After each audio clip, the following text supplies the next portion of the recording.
Hello friends, welcome to my channel.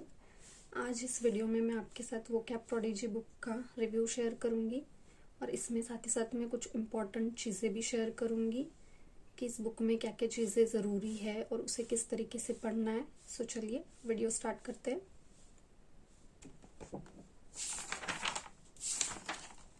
सो यहाँ पे index में सबसे पहले list of 220 root words, most important 3000 words, the Hindu editorial के important vocabs and most commonly use confusing words, one word substitutions, and उसके बाद में कुछ प्रैक्टिस सेट्स भी दिए हुए हैं, and then most important idioms and phrases, phrasal verbs and fix propositions.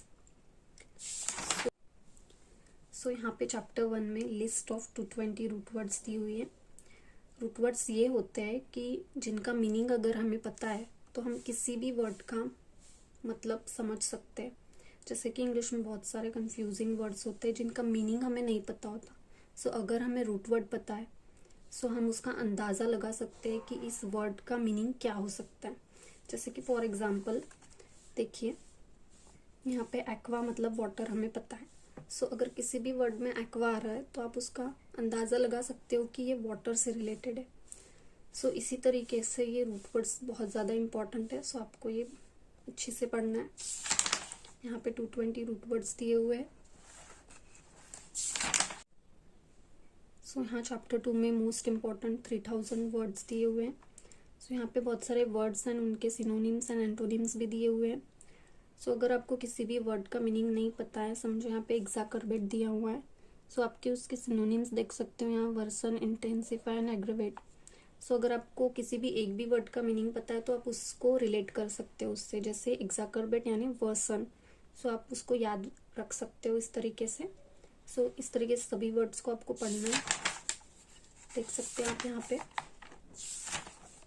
मैंने सभी वर्ड्स को यहाँ पे पढ़ा है। सो चैप्टर 3 पे आते हैं। यहाँ पे है most important vocabs from the Hindu editorial. So यहाँ पे देखते हैं, यहाँ पे बहुत सारे ऐसे वर्ड्स हैं जो एग्जाम्स में आते हैं, इम्पॉर्टेंट है एग्जाम्स के लिए। सो इसे आप अच्छे से पढ़ सकते हो और इसको याद नहीं करना है, रटना नहीं है, इसको समझ के पढ़ना है बिकॉज ये बहुत इम्पॉर्टेंट वर्ड्स हैं। सो इनको समझने का ये तरीका है कि आप किसी भी वर्ड को एग्जाम्पल्स के थ्रू याद रख सकते हो, एंड दूसरा तरीका है कि आप डे टू डे लाइफ में इसको यूज़ करके, स्पीकिंग में यूज़ करके इनको समझने की कोशिश कर सकते हो। यहाँ पे देखते हैं कि ये चैप्टर 4 है, ये बहुत ही इम्पॉर्टेंट है। यहाँ पे most commonly used confusing words दिए हुए हैं। सो इन्हें समझना बहुत ज़रूरी है क्योंकि आप देख सकते हैं जैसे बहुत से वर्ड्स ऐसे होते हैं जिनका प्रोनाउंसिएशन जो है वो सेम होता है लेकिन उनका स्पेलिंग वगैरह, उनका मीनिंग डिफरेंट होता है। सो जैसे आप देख सकते हैं यहाँ पे words defence and then complement, ये दोनों का प्रोनाउंसिएशन सेम है बट मीनिंग डिफरेंट है। सो मैं यहाँ पे आपके साथ एक चीज़ शेयर करने वाली हूँ। जैसे कि यहाँ पे बोला है कि अश्योर, इंश्योर एंड इंश्योर। सो इन तीनों का मीनिंग डिफरेंट है। जैसे कि अश्योर मतलब कोई चीज़ डेफिनेटली होगी, डेफिनेटली हैपन और इज डेफिनेटली ट्रू। सो इसको हम एग्जाम्पल के थ्रू कर सकते हैं। जैसे कि एग्जाम्पल बोल रहे कि this movie will, I ensure you that this movie will definitely be a hit, मतलब ये मूवी डेफिनेटली हिट होगी। इसको अश्योर करना बोलते हैं, उस चीज़ की बोलना कि ये डेफिनेटली होगा। देन उसके बाद में इंश्योर करना मतलब कि मेक श्योर करना, गारंटी देना। जैसे कि एग्जाम्पल देखते हैं कि कोई भी कंपनी है, वो बोल रही है कस्टमर को कि हम आपके प्रोडक्ट को टाइम से डिलीवर कर देंगे, इसका हम इंश्योर करते हैं, इसके लिए आपको हम इसको मेक श्योर करते हैं। सो इसमें वो इंश्योर यूज़ होता है कि वो मेक श्योर कर रहे हैं कि आपका प्रोडक्ट डेफिनेटली टाइम पे डिलीवर होगा। देन उसके बाद में इंश्योर मतलब नाम में ही दिया हुआ है, इंश्योरेंस से रिलेटेड है। So this property is insured against damage. So इस तरीके से यहाँ पे कंफ्यूजिंग वर्ड्स दिए हुए हैं जो कि बहुत ज़्यादा इम्पोर्टेंट है। सो इससे आप पढ़ के समझ के कर सकते हो, रटना नहीं है, आसानी से। इसमें एक्सप्लेनेशन काफ़ी इजीली दिया हुआ है, आप देख सकते हो।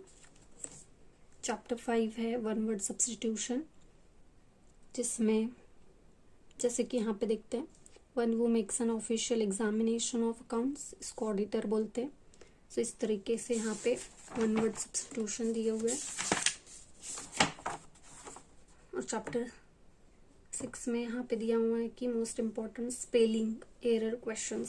सो ये आप भी कर सकते हो, इसको अच्छे से बस आपको पढ़ना है तो वो आपको बराबर टाइम पे क्लिक होगा कि उसका करेक्ट स्पेलिंग क्या है, जस्ट पढ़ने से।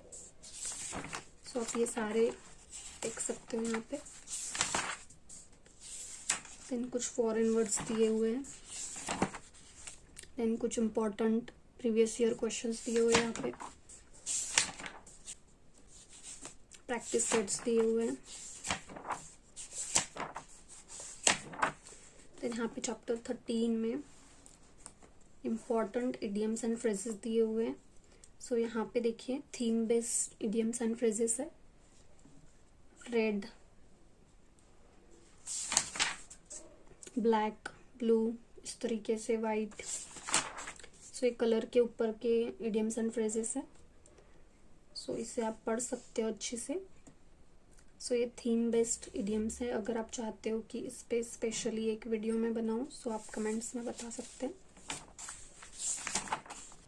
चैप्टर 14 में इम्पोर्टेंट फ्रेजल वर्ब्स दिए हुए हैं, सो इसको भी आप अच्छे से पढ़ना।